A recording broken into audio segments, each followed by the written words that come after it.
Bonjour les enfants, j'espère que vous allez bien. Alors aujourd'hui, une nouvelle histoire, la boîte aux mots interdits, écrite par Marie Bataille et illustrée par Ulysse Wenzel.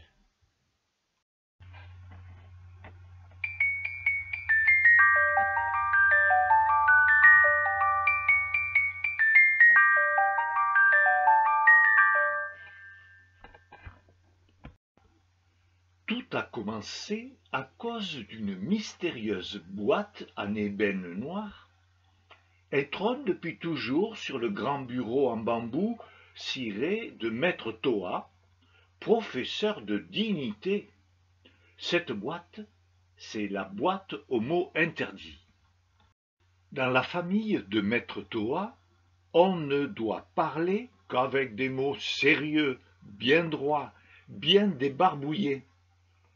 Tous les mots bizarres, tous ceux qui ne sont pas dans le grand dictionnaire de maître Toa, sont aussitôt enfermés dans la boîte en ébène noir, la boîte aux mots interdits.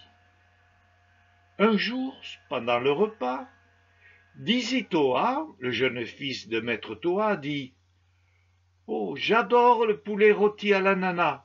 Je ne suis pas comme ma grande sœur qui fait toujours des chichis à table. » Horreur de catastrophe! Dizzy Toa vient de prononcer un mot complètement interdit, chi-chi.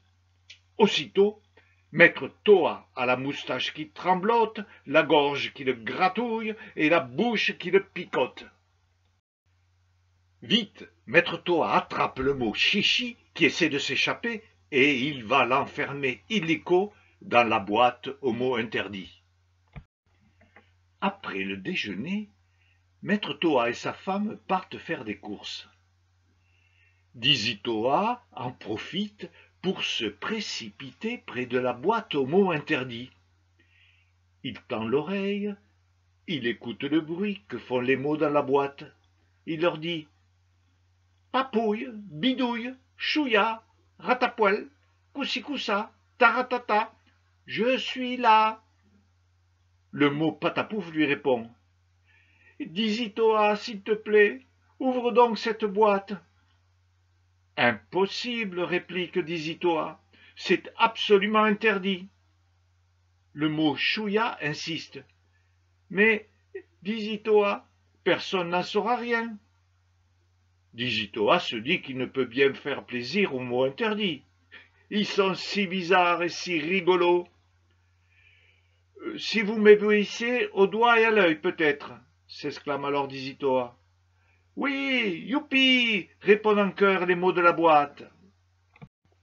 Dizzy Toa soulève avec précaution le lourd couvercle de la boîte.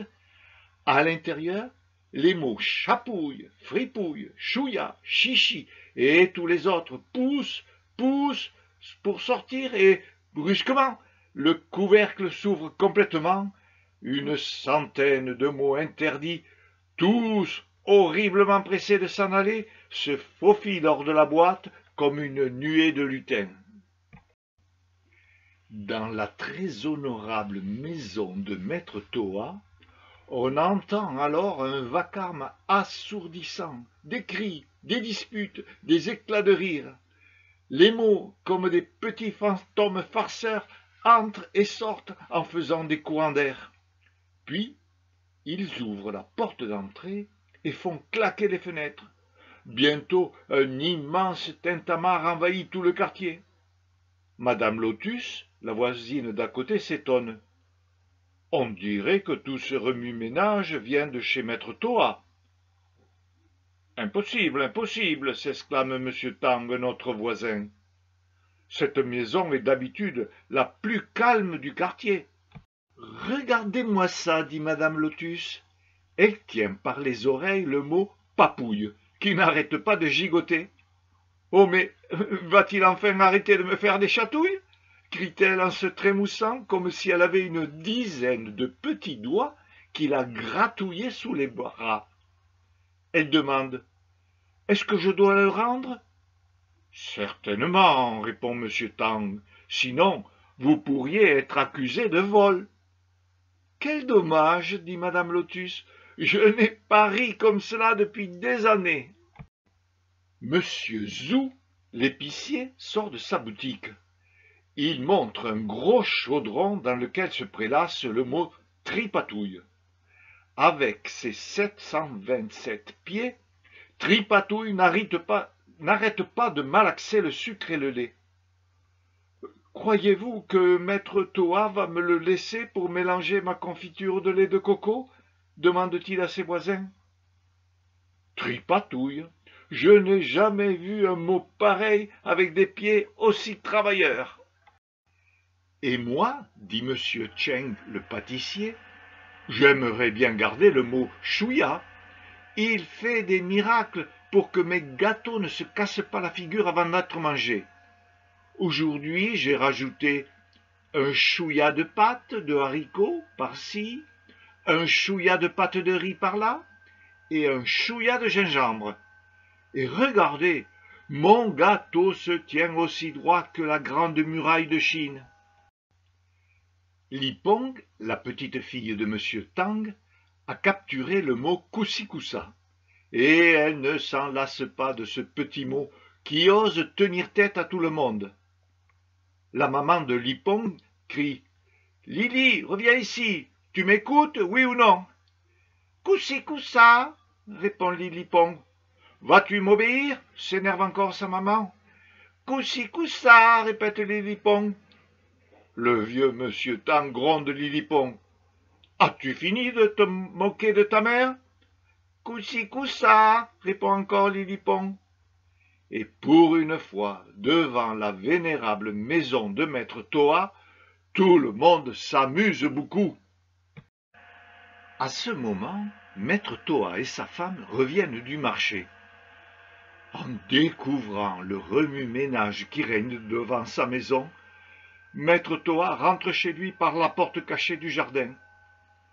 Puis, se doutant de quelque chose, il se précipite vers son bureau et il découvre que la boîte aux mots interdits est vide. Aussitôt, il a la moustache qui tremblote, la gorge qui le gratouille et la bouche qui le picote. « La honte sur moi, sur ma vénérable maison !» s'écrie-t-il. « Et moi, je suis devenu un professeur de dignité ridicule. » Dizzy Toa regrette énormément d'avoir désobéi. Il reste seul près de la porte d'entrée et il écoute. Mais les voisins n'ont pas du tout l'air fâchés. Ils ne viennent pas rendre les mots interdits. Ils veulent en attraper d'autres, encore et encore. « Papa, s'écrie Dizzy Toa, ne te fais plus de soucis. Les gens adorent nos mots interdits. » Maître Toa se décide alors à sortir. Il y a monsieur Zou qui a retroussé ses manches pour coincer le mot bidouille.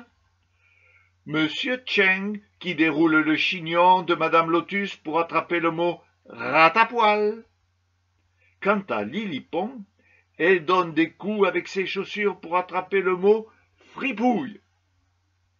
Sa maman essaie de cueillir le mot patapouf avec son filet à papillon, pendant que monsieur Tang frappe à coups de panne pour coincer les mots chichi et ratata. Maître Toa sent de nouveau sa moustache trembloter, sa gorge le gratouiller et sa bouche le picorer. Mais cette fois, c'est parce qu'il a envie d'éclater de rire. « Cher voisin, dit-il, aidez-moi à remettre un peu d'ordre dans mon honorable maison. Si vous me rendez tous les mots polissons, vous aurez le droit de les emprunter de temps en temps pour qu'ils vous procurent tant de joie. Vous n'aurez qu'à demander la boîte à mon fils Dizzy Toa. » Et c'est ainsi que Dizzy Toa est devenu le grand maître des mots interdits.